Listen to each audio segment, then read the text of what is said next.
Well, folks, I'm here with Jessica McKellar, who is the CEO and founder of Pilot. Jessica, welcome to the podcast. Thank you so much for having me. Well, for those of you that aren't familiar with Jessica, you're probably familiar with Pilot. We're going to learn more about what that is if for some reason you're not, and kind of the latest that's happening there. But if you're not familiar with Jessica, Jessica's actually a computer nerd at heart. I'm calling her that. That's not self-proclaimed. She's a graduate of MIT in computer science. And then she found her way from there through some software companies into the world of bookkeeping. So I want to start there, Jessica. How did you get from a computer science degree at one of the most prestigious technical schools and universities in the world to bookkeeping? Tell us about that journey.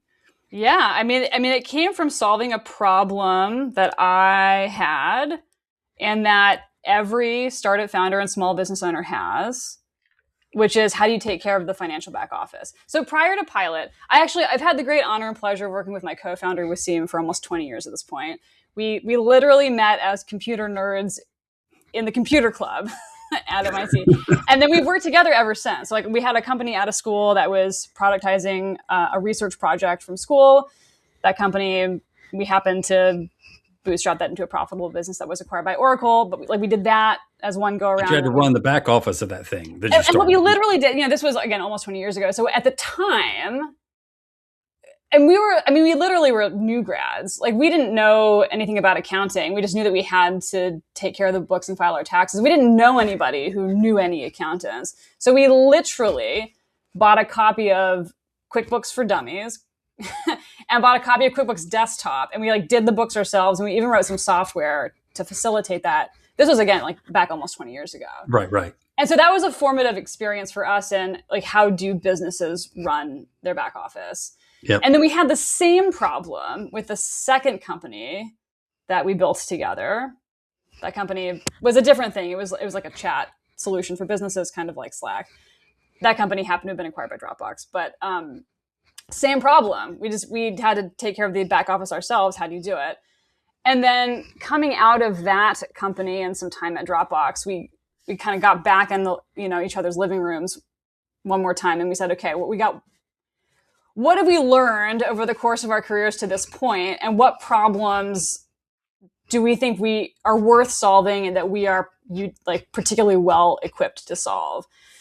And we did some research, and we also looked at our own experience, and it's just a universal theme for businesses and accounting firms. It's how do you take care of that low level back office work? Yep. And so we decided that we were the folks to try to solve this problem. And we had this was back in 2017 when Pilot got started. So we've been doing this for almost 10 years. And your first instinct was not, let's recreate QuickBooks. That's not even your MO now, right? I mean, it's largely built on top of QBO, your own client base, right? Right. So the original, you have to think back to what life was like in 2017, but 10 years ago, the hypothesis that we first set out to prove to ourselves and the market was it is possible to automate bookkeeping in particular to a high Which was degree. a huge uncertainty in 2017. I mean, This is there's no LLMs. This is all just good old fashioned software engineering. And that you would want to do that to yield a more consistent, higher quality experience that is scalable. And so the first phase of Pilot was building out the first generation of this infrastructure and then really proving it in market by running an accounting firm on top of this platform. With no AI to speak of. This was just coding. Yeah, well, back in 2017, basically right. No what we would call AI today. And then, we have been beneficiaries of recent technological advances. Yeah, we'll get there in just a minute for the journey. But so you're doing it. This is pioneering stuff. And so then you built this set of tools, or this software solution sits on top of QBO, and it started working well enough that you're thinking, let's go start a business. Is it that simple? I mean, on day one of Pilot, we had zero software, and we So you started the business, then figured out how you're going to build it. Well, because the way you build it, I think folks, accountants listening to this, I think will appreciate this. The way that you know that you build the right software is you serve customers. So Yes. on day one of pilot, my co-founder Wasim pulled up a copy of QuickBooks Online and started doing manual bookkeeping for some of our friends who are startup founders. And then I was like hunched over his shoulder with my computer, and I started like coding against the QuickBooks Coding in behind APIs. him. Yeah. Yes, I love it. And so we like progressively built out this platform while we were serving customers, because I that's how we love knew it. we were building the right thing. Yep. So then how did it become 4,000 plus clients? I mean, a lot of people have been in practice that listen to this podcast for 20 years, and they maybe don't even want 4,000 clients, but if they wanted them, they didn't get there in 20 years. You got there in 9 years. How did you get from 1 to 4,000 that quickly? I mean, the most important thing here is that you need to be able to support that from the supply side. Yeah, so I right? think that's part of the journey. Yes, even in terms of, yes, both I'm not even as concerned about marketing, I guess, as I am scale. How did you scale it like that so quickly? Well, 9 years didn't feel very quick. It felt like a long journey. But I mean, it's about having a platform that works, right? It's like the world that we live in today is a world where a comparatively small team is able to steward a comparatively large portfolio because the work is largely executed in software. So you grew disproportionate to headcount. Yeah. Yes. That's the opportunity. Yes. All right. So a lot of people out in the space that I serve, they've been watching you in their peripheral, and they've been wondering, is this friend or foe? Is this a very large peer? Is this a potential disruptor? What would you consider your relationship to the accounting profession to be? And then we'll kind of finish that out with Meridian, but just kind of in general, what's your philosophy? Yeah. And I'm going to over answer this question, so I apologize in advance. Over answer is good. Sure. So first, my goal in this world is that every small business owner has access to high quality finance and accounting support. It is hard to be a small business owner. You feel like you've got nobody in your corner. We know that the 5-year survival rate on a new small business is less than 50%. And so it's of tremendous economic consequence and societal consequence that small business owners have a shot at surviving and thriving in the modern economy. Against that backdrop, my goal is to equip the economy with the tools and support that it needs to execute in that mission. And Yep. Right now, concretely, what that looks like is making sure that if we have a system that is very powerful and capable and effective for serving small business owners in their finance and accounting needs, I want every accounting firm in the United States to have access to that platform if they want it. Because the end result is that small business owners benefit. Not a disruptor, an empowerer. That's my goal. Yeah. My goal is to do the least bookkeeping that I personally need to do with pilot to prove the model to the market. Okay. Right. So then what would you say to me? I'm a bookkeeping company. You've built this ability now to do books so much, I guess disproportionate to head count, right? I can only imagine the last 9 years with AI and everything else has become even more mature, and we'll kind of break that down in a minute. But what you're saying is you want to now give that to the bookkeeping community. How are you doing that? What's that called? Totally. And so let's try to paint a little bit of a picture here. So first, like one anchoring thought to have in our heads as we talk about this is pilot accountants are doing $1 million per accountant in revenue. That's like the amount of leverage that we have on this platform. It's tremendous.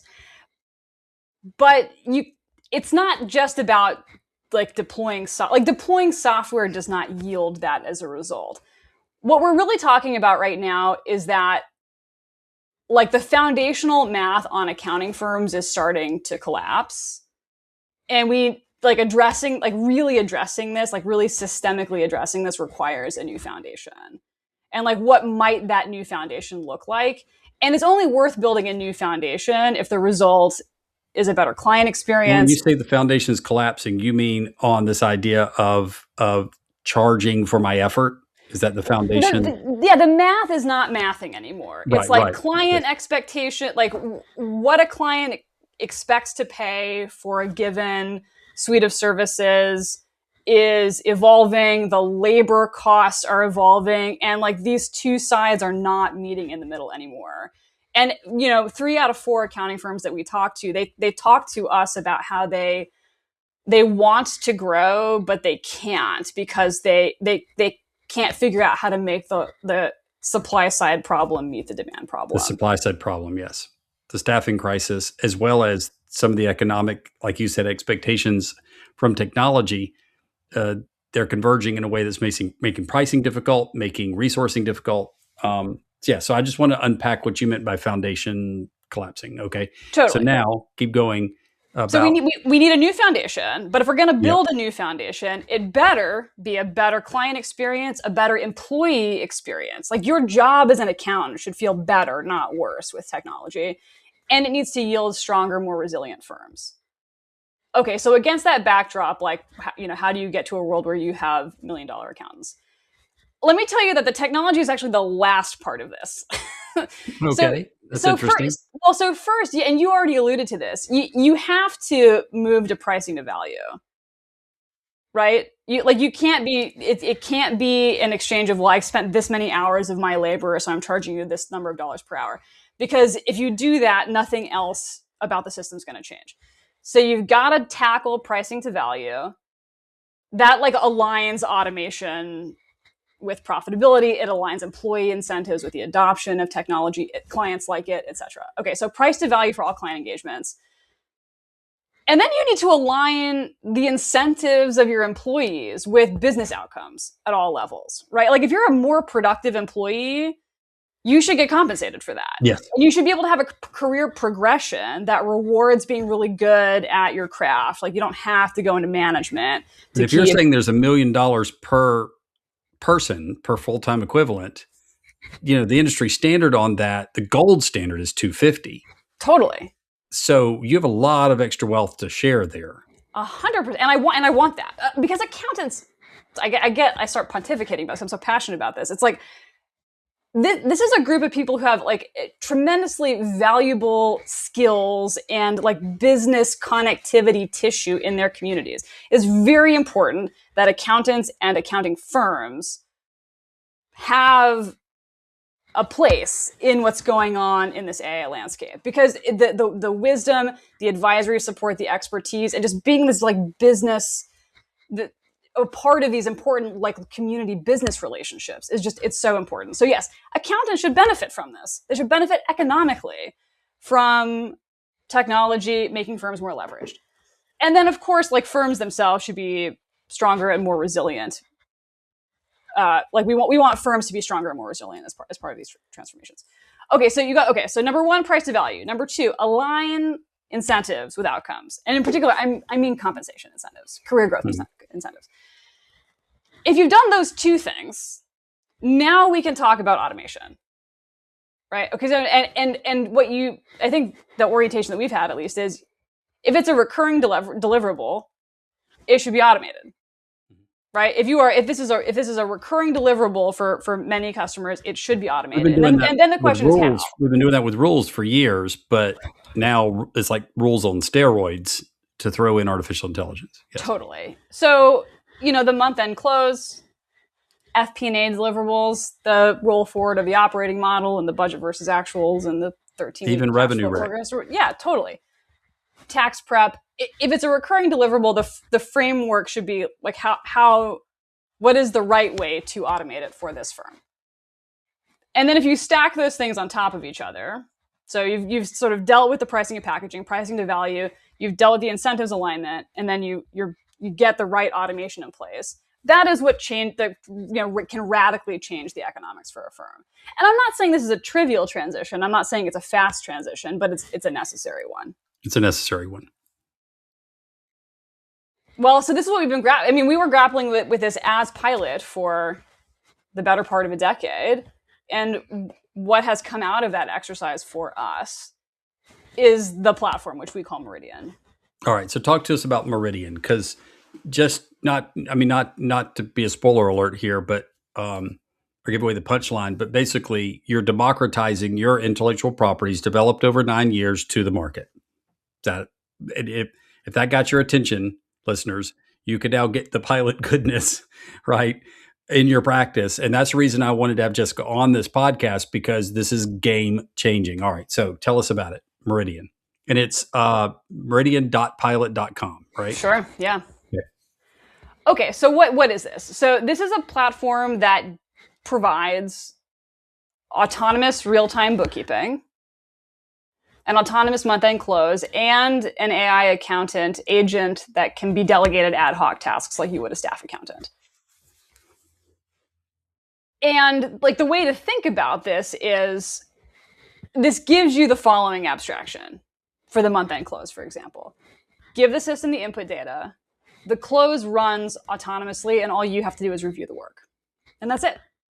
It's not like you don't have to train a team on a bunch of complicated tools that are complicated to debug.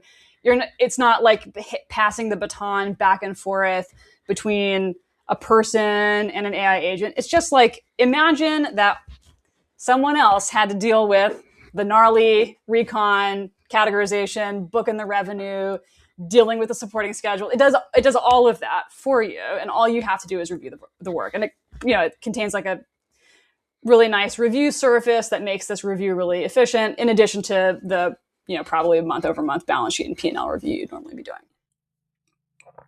So that's the core of the platform. And what it means for an accountant, at Pilot, take me as an example. Okay, so literally, to stay close to the technology, I personally, and I have a day job. I'm busy doing a bunch of other stuff, but I maintain a $500,000 revenue portfolio as the thing I do at night while watching television. Mm. So it's about 100 clients, and I do that to stay close to the technology. So you're maintaining 100 clients as the CEO of Pilot.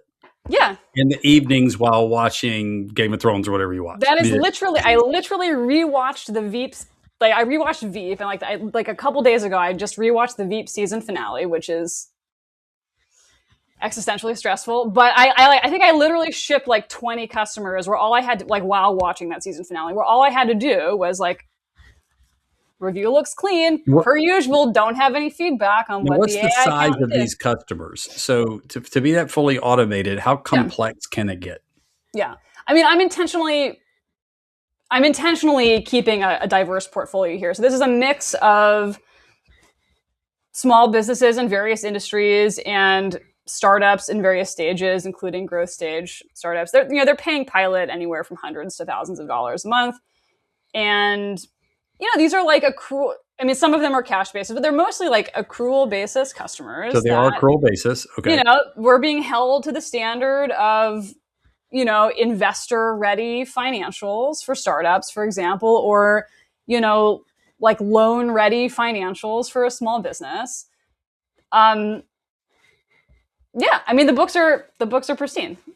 I don't know what else to say. Yeah. Yeah. So the reason I want to bring that up is because some people might have been listening, thinking, okay, yeah, but they're all tiny little businesses at $200,000-$300,000 in revenues. If she's able to do that, and you're saying no, some of these are more scaled operations, and you're saying that they're accrual basis. Yeah. Let me give you an example. Like I'm thinking of, just because it's at the top of my mind. Like this is like a growth stage tech company that they like things that are maybe interesting about them to think about from an automation perspective. So number one, they have a custom chart of accounts. Like they want a quasi-departmental view of spend. And so that's like broken out for them on the chart of accounts. And it means that how vendors are categorized needs to align with their goals around this departmental breakout. They're using Stripe for revenue, but they also then have like a custom workbook that we have to book on top of like the default Stripe invoices, basically. And so like they provide a workbook, but I don't book the workbook. Please, the agent books the workbook for me. So it's like we're importing, reconciling, categorizing per their preferences and custom COA. We're booking payroll. We're booking revenue. We're booking revenue via some customer specific checklist steps, basically. We're doing the usual things that you would expect on like amortization of cash in and cash out. We are capitalizing and depreciating assets. We are maintaining the supporting schedules and software. Uh, and it's all done in software, and then all I have to do is review the output. Now, how long does it take to set up a client like that on the pilot platform so that then they can run automatically? What kind of onboarding lift are we talking about? You have to train it on the amortization schedules, the workbook you were referring to. The agent has to learn that. So how long does that take? So if you already have a well-defined process, you just give that to the system, and it's really gonna configure itself. So just like training an employee, you give it the workflow, you give it the notes, it reads it, it learns. Yeah. So it's like, what are the steps to follow? It's like there's some kind of universal elements to bookkeeping. There are some maybe institution-specific activities, and then there's whatever customer-specific processes you want, and like firm-level policies you want to overlay on top of that. Maybe this firm has, a standard way of thinking about materiality and capitalization thresholds, or they have, whatever standard processes you have. You can just feed that to the system, and then it's dynamically composing the month-end close process from those inputs. So some of the listeners might be listening in and thinking, all right, sounds a little magical. Sounds a little fantastical. And some of them might be listening and thinking, yeah, we've heard this before. So yeah. I'm not being skeptical. I believe you. I'm just saying, how are you different? How did you get there when so many others kind of got to what seemed the 25th mile of the marathon, or seemed to be running more of a marathon than they were? I mean, you got there. How did you find that? I mean, it's been 10 years of blood, sweat, and tears serving thousands of businesses. I mean, I think the only way that you could build it the right way, is with thousands of clients, is by having stress tested it against the relentless grind of a monthly close at that scale. Because it's not just like, okay, did the tool work in this context? It's like, is the day-to-day experience of an accountant on this platform a productive but also joyous one, right? I mean, I think it's hard to build the right thing if you're not living it day in and day out. Yep.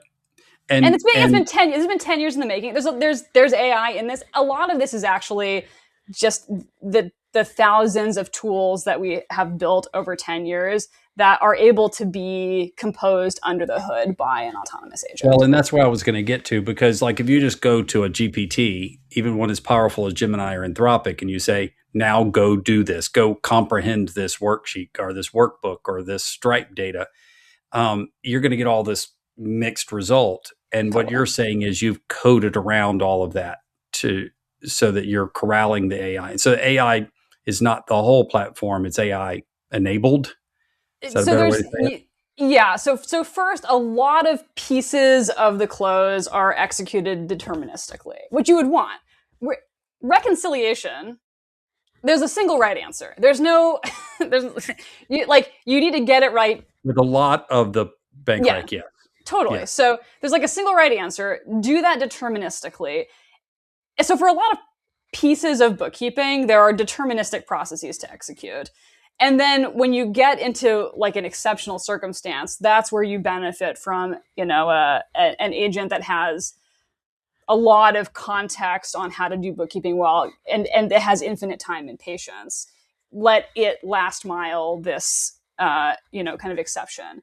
But it's the reason why this works so well is, number one, there's a lot of deterministic work that is therefore also easy to validate. There's a lot of review and validation and kind of self-review that is going into this process, so that the end result is highly auditable. It's just easy to review because it explains what it did. It's very verifiable.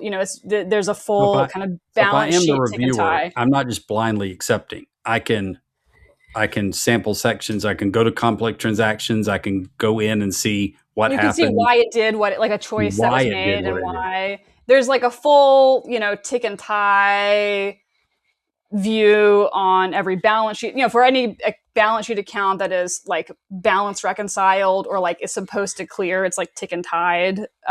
You have a ton of information about that. You have a ton of information about like vendors, vendor categorization history, and the consistency or lack of consistency if customers sometimes have interesting So the ideas. human is still the reviewer in your model. They just have a lot of information they can use for their review.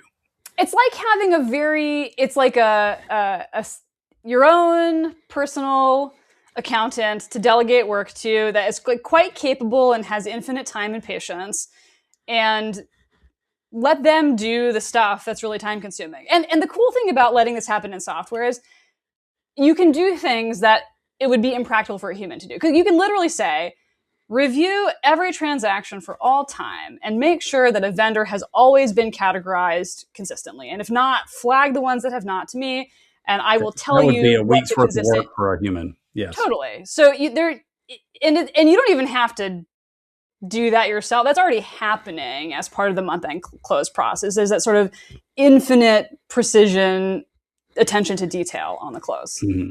Yeah. All right. And this is a product called Meridian. So now you can become a customer of Pilot. You're not a peer of Pilot. You're not a fellow bookkeeper only with Pilot. You can be their customer, and you would just go to meridian.pilot.com. And then are you a GL, or do you still attach to GLs? And if so, which ones? Totally. And to go back to your earlier question, like if you're like, wow, this sounds magical. It is magical. Bookkeeping is so fun when you can delegate this stuff to an agent. You can also just try it. Like we can just run this on some of your clients, if you want, as a little proof of concept. And that's the easiest way to stress test it and like believe or disbelieve on it. Like, don't take my word for it. And then QuickBooks is for Pilot. For Pilot's accounting firm, QuickBooks is the backing GL for basically 99.9% of our customers.